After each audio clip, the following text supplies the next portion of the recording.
कहानी शुरू होती है एक पुराने महल में, जो अब अवरुद्ध और डर की भूतियां महक से भरा हुआ था। इस महल में बहुत से लोग नहीं जाते थे, क्योंकि उन्हें लगता था कि यहां प्रेत और जिन्न का वास है। एक रात एक युवक नाम कुमार इस महल में घुस गया।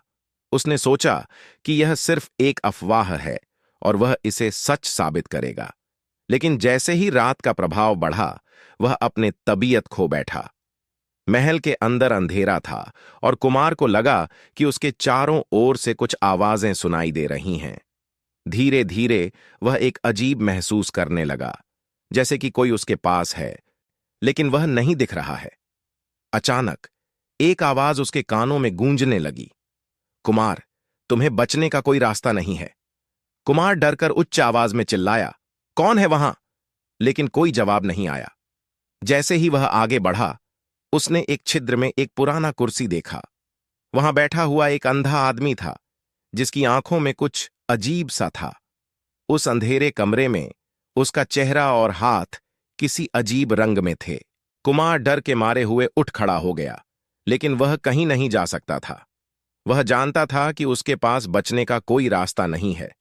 उसने उस अंधेरे कमरे के कोने में जाकर छिपने की कोशिश की, लेकिन उसे लगा कि कोई उसके पीछे है। फिर एक और आवाज आई, तुम्हें मुझसे बचने का कोई तरीका नहीं है कुमार। उस आवाज में एक अजीब सी ताकत थी, जो कुमार को और डरा देती थी। अचानक उस अंधेरे कमरे की दीवारों पर जबरदस्ती से कुछ लिख गया, मैं तुम्हारे अंदर हूं। कुमार की धड़कनें बढ़ गईं और वह निराश होकर जमीन पर गिर गया। जब उसने आंखें खोलीं, तो वह अपने बेड पर था और सब कुछ सामान्य था। वह महल के उन दरवाजों की ओर देखता है जिनके पीछे वह दरवाजे के अंदर गया था, लेकिन अब वे सभी बंद थे। वह समझ गया कि वहां कुछ नहीं था, सिर्फ एक डरावना सपना था।